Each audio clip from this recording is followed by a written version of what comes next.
তো আজকে যে স্টোরিগুলো শোনাবো মূলত এগুলো হচ্ছে প্যারানর্মাল স্টোরি। আজকে টোটাল আমি 3টা স্টোরি আপনাদেরকে শোনাবো। তার মধ্যে প্রথম স্টোরিটা হচ্ছে স্টিভের। সো স্টিভের গল্পে যাওয়ার আগে আসলে স্টিভের সাথে আপনাদেরকে একটু পরিচয় করিয়ে দিই। সো স্টিভের আসলে মা বাবা নেই, সে মেলবর্নে থাকে। স্টিভ মূলত তার চাচার কাছে বড় হয়েছে এবং তার নিজের বেসিক চাহিদাগুলো পূরণ করার জন্য সে ছোটখাটো কিছু জব করে থাকে আসলে। তো স্টিভের একটা সময় কিছু জিনিস কেনার প্রয়োজন ছিল, তো সে চিন্তা করলো যে তার এখন একটা জব দরকার। সো তখন সে জব খুঁজতে থাকে, কিন্তু সে কোনোভাবেই কোনো জব খুঁজে পাচ্ছিল না সেই সময়। তো ঠিক সেই সময় স্টিভের একটা ফ্রেন্ড স্টিভকে কল করে বলে, একটা পত্রিকার নাম বলে, ওই পত্রিকাটা দেখতে বলে, ওইখানে একটা জবের অফার রয়েছে। সো স্টিভ ওই পত্রিকাটা কালেক্ট করে। পত্রিকাটা কালেক্ট করার পর স্টিভ যখন ওই অ্যাডটা দেখে সে একটু অবাক হয়ে যায়, কারণ ওই অ্যাডের মধ্যে আসলে তেমন কোনো কিছু লেখা ছিল না।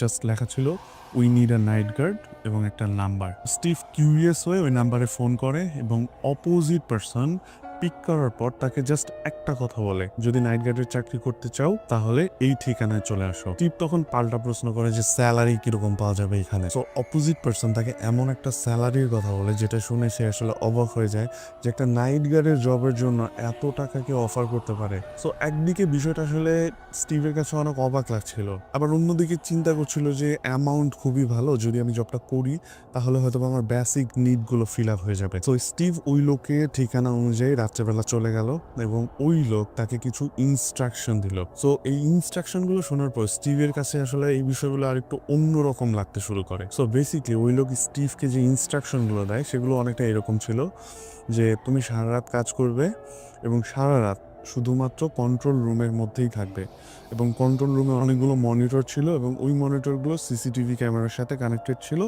জাস্ট বসে বসে সিসিটিভি ক্যামেরাগুলোকে পর্যবেক্ষণ করতে হবে, এবং যদি কোনো প্রকার ঝামেলা সে দেখতে পায় তাহলে সে যাতে ওই লোকটাকে কল করে। কিন্তু সে ডিরেক্টলি স্টিভকে বলে দেয় যত যাই কিছু হোক না কেন, সে যাই দেখুক না কেন, সে যাতে রুম থেকে বের না হয়। সো স্টিভ মনে করছিল সে হয়তোবা তাকে ওয়ার্ন করছে, কারণ যে কোনো কিছু হতে পারে। সো বেসিকলি স্টিভকে যে বিল্ডিং এর পর্যবেক্ষণের জন্য ডাকা হয়েছিল, এই বিল্ডিংটা মূলত একটা আন্ডার কনস্ট্রাকশন বিল্ডিং ছিল। সো হয় না, আন্ডার কনস্ট্রাকশন বিল্ডিং এ আসলে অনেক ম্যাটেরিয়ালস থাকে যেগুলো চুরি হওয়ার সম্ভাবনা থাকে।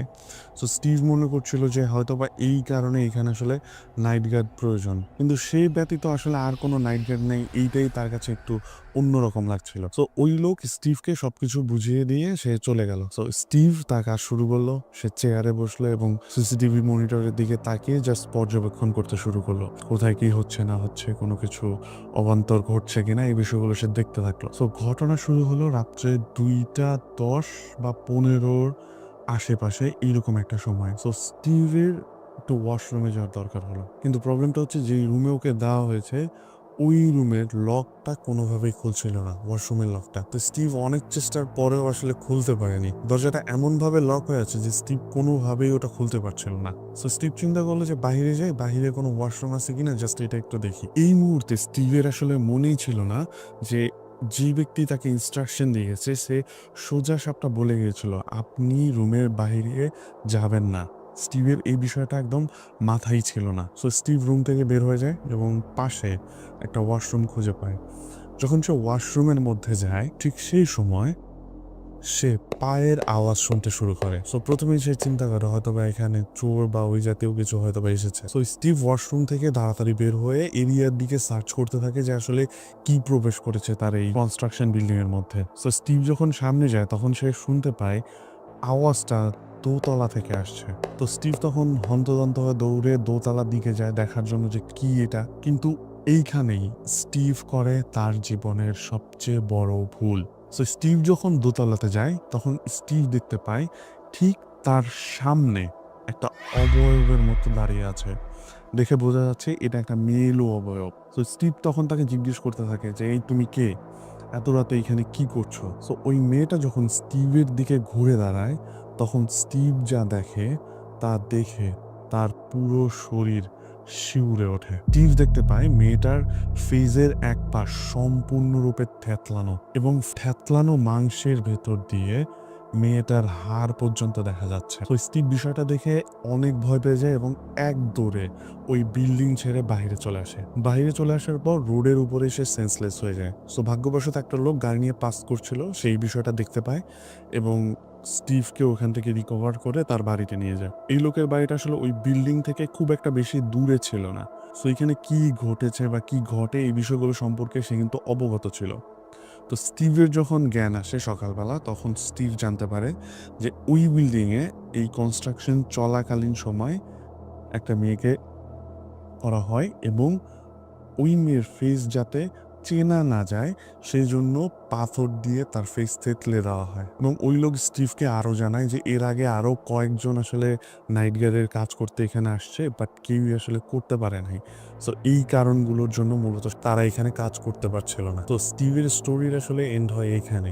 সো দ্বিতীয় যে স্টোরিটা আছে এটা হচ্ছে আমাদের বাংলাদেশে ঘটে যাওয়া একটা ঘটনা, বাংলাদেশের ঢাকায় ঘটে নেওয়া একটা ঘটনা। এই স্টোরিটা হচ্ছে রাফি মূলত হচ্ছে যমুনা ফিউচার পার্কে কাজ করে, সেলস পার্সন হিসেবে কাজ করে। একদম ডিটেলস আসলে গেলাম না।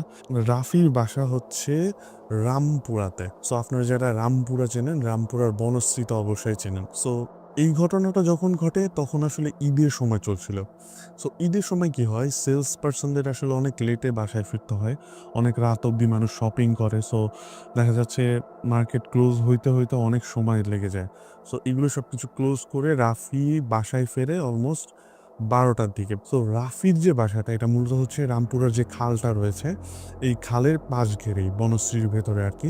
ব্লকের নামটা বললাম না, ব্লকের নামটা বললে হয়তো বা অনেকেই জায়গাটা চিনবেন। আচ্ছা, রাফির বাসার বিবরণটা একটু দিয়ে নেই। রাফির বাসাটা হচ্ছে এরকম, রাফির বাসার সামনে হচ্ছে মেইন রোড, এবং মেইন রোডের পাশেই হচ্ছে সেই খাল, এবং ওই খালের ধার ঘেঁষেই হচ্ছে একটা ময়লার স্তূপ রাখার জায়গা। সো রাফির সাথে হচ্ছে ইমরান নামে একটা ছেলে থাকতো, তারা দুজন একই সাথে কাজ করতো। সো বাইকে যখন তারা বাসার নিচে আসলো, বাসার নিচে আসার পর বাইকটা পার্কিং করার পর রাফি চিন্তা করলো যে এটিএম থেকে সে আসলে ক্যাশ উইথড্র করবে, তার কাছে টাকা নেই, সকালে বাইকে তেল ভরতে হবে। সো সে চিন্তা করলো ক্যাশ উইথড্র করে তারপরে বাসায় উঠবে। রাফির বাসা ছিল তখন হচ্ছে 7 তলাতে। সো রাফি ইমরানকে বলে যে তুই আসলে উপরের দিকে চলে যা, আমি এটিএম থেকে টাকা বের করে দেন উপরে আসছি। ইমরান চলে যায় যথারীতি। তো রাফি হচ্ছে এটিএম বুথের মধ্যে ঢোকে, টাকা বের করে, এবং বাহিরে আসার পর রাফি নোটিস করে তার অপোজিটে থাকা যেই ময়লার স্তূপটা রয়েছে সেইখান থেকে একটা কালো অবয়ব টাইপের কিছু তার দিকে তাকিয়ে আছে, এবং ওই অবয়বটার চোখ একদম লাল, টকটকে লাল, রক্তের মতো। সো রাফি প্রথমে বিষয়টা দেখে মনে করে যে তার হয়তো বা কোনো ইলিউশন হচ্ছে, সে হয়তো বা অনেক ক্লান্ত, এই জন্য সে উল্টাপাল্টা হয়তো কিছু দেখতেছে। বাট বিষয়টা এরকম ছিল না। সো রাফি বাসায় ঠিক ঢোকার আগে আরেকবার সে ওইদিকে তাকায়, তখন সে দেখতে পায় অবয়বটা ডিরেক্টলি তার দিকে ধেয়ে আসছে। সো রাফি বিষয়টা দেখার পরেই হন্তদন্ত হয়ে বাসার দিকে ছোটে। যেহেতু বলেছিলাম তার বাসা হচ্ছে 7 তলাতে, সো ওই সময় আসলে লিফট বন্ধ হয়ে গিয়েছিল বাসায়। খুব তাড়াহুড়া করে উপরে উঠতে উঠতে রাফি 7 তলায় ঠিক বাসার সামনে গিয়ে নক করার পরেই অচেতন হয়ে যায়। তখন রুমমেটরা তাকে আসলে অনেক পানি টানি দিয়ে তার জ্ঞান ফেরায়, তার থেকে শুনতে পাই যে কি ঘটেছে তার সাথে। সো এই ঘটনারও একটা ব্যাকগ্রাউন্ড স্টোরি আছে যেটা আসলে পরে রাফি জানতে পারে। ওইখানে মানে ওদের গুলি থেকে একটু সামনে একটা চাচার চায়ের দোকান ছিল। চাচা ওই এলাকাতে অনেক দিন ধরে আছে। তো ওই চাচাকে যখন হচ্ছে এই স্টোরিটা সে শেয়ার করে যে এর আগে এই ধরনের কোনো কিছু এখানে ঘটছে কিনা, বা এরকম কিছু এর আগে কেউ ফেস করছে কিনা। সো চাচা বলে যে আসলে এই ধরনের ঘটনা কোনো কিছু সে শোনেনি, কিন্তু সে একটা স্টোরি জানে। বেশ কিছু বছর, মানে হচ্ছে প্রায় 17-18 বছর আগে ওইখানে নাকি একটা লাশ পাওয়া গিয়েছিল, কিন্তু চাচা এখন পর্যন্ত আসলে এই ধরনের কোনো স্টোরি শোনেনি যেটা রাফির সাথে ঘটেছিল। সো থার্ড স্টোরিটা হচ্ছে আবিরের। আবির মূলত হচ্ছে ঢাকায় থাকে, বাট ছুটিতে সে হচ্ছে গ্রামে যায়। তো এমন এক ছুটির সময় সে হচ্ছে গ্রামের বাড়িতে গেছে। সো তার গ্রামের বাড়িটা হচ্ছে এমন একটা জায়গায় যে তার বাড়ি থেকে আসলে মেইন রোড খুব কাছে, বাট তার বাসা থেকে মেইন রোডে যাওয়ার জন্য সহজ কোনো রাস্তা নেই। মানে হচ্ছে অন্য কারো বাড়ির উপর দিয়ে হচ্ছে মেইন রোডের উপরে যেতে হয়, আর ডিরেক্টলি কোনো আসলে রাস্তা নেই। আবির মূলত হচ্ছে একদম চেইন স্মোকার ছিল, সে অনেক স্মোক করতো, কিন্তু বাড়িতে যাওয়ার পর আসলে এটা পসিবল হতো না। সে তখন ওই মেইন রোডে গিয়ে স্মোক করতো আর কি। তো এই সময় সে স্মোক করার জন্য মেইন রোডে যায়। মেইন রোডে যাওয়ার পর সে শুনতে পায় দূরে কোথাও আসলে ওয়াজ মাহফিল হচ্ছে। সো বিষয়টা আসলে নর্মাল, ওয়াজ মাহফিল তো গানা অনেকই হয়। সো আবির স্মোক করতে করতে হঠাৎ করে তার সামনে এসে একটা বাইক দাঁড়ায়। সো আবির দেখতে পায় যে এটা তার ফ্রেন্ড। সো আবির তার ফ্রেন্ডের সাথে অনেকক্ষণ কথাবার্তা বলে, স্মোক করে, এরপরে হচ্ছে সে ছেলেটা বাড়িতে চলে যায়, কিন্তু আবির কন্টিনিউয়াসলি ওখানে দাঁড়িয়ে থাকে। সে ফোনে চ্যাটিং করে, এরপরে সে আবারও একটা সিগারেট জ্বালায়। এরপরে যেটা হয়, হঠাৎ করে আবির লক্ষ্য করে তার ঠিক সামনে পুরো এরিয়া জনে ধান লাগানো, ঠিক ধানের উপরে 6 জন মহিলা যারা বোরখা পরা, তারা ঠিক ভেসে ভেসে যাচ্ছে। আবির প্রথমে বিষয়টা দেখে বিশ্বাস করতে পারে না সে আসলে কি ঠিক দেখছে, বাট সে মনোযোগ দিয়ে দেখার চেষ্টা করে আসলে সে যা দেখছে তা কি সত্যি, এবং সে দেখে হ্যাঁ সে ঠিকই দেখছে 6 জন মহিলা যারা বোরখা পরিহিত আছে তারা ধানের ঠিক উপর দিয়ে ভেসে ভেসে যাচ্ছে। সো জিনিসটা দেখে সে খুবই ভয় পায়। সো ডিরেক্টলি বাসার দিকে দৌড়ে চলে যায় এবং গিয়ে তারা আম্মাকে এই বিষয়টা বলে, এবং গ্রামে যে এরকম জিনিসগুলো হয় যে তাকে লোহা গরম করে পানি খাওয়ানো হয় যাতে তার ভয়টা কমে, গ্রামে এরকম একটা প্রচলন আছে। সো এই ছিল আজকে আসলে 3টা স্টোরি। এই স্টোরিগুলো আমি আসলে আমার কলিগ প্লাস হচ্ছে আমার ফ্রেন্ড সার্কেলের কাছ থেকে শুনেছি, বাট আপনারা চাইলে আপনাদের স্টোরিগুলো আমাকে পাঠাতে পারেন। নিচে ডেসক্রিপশনে একটা মেইল অ্যাকাউন্ট দেওয়া আছে, আপনারা চাইলে ওই মেইলে আমাকে স্টোরি সেন্ড করতে পারেন। সো আমি প্রত্যেক উইকে এরকম একটা ভিডিও নিয়ে আসবো এবং সেই ভিডিওতে চেষ্টা করব আপনার স্টোরিটা পড়ার জন্য। ধন্যবাদ।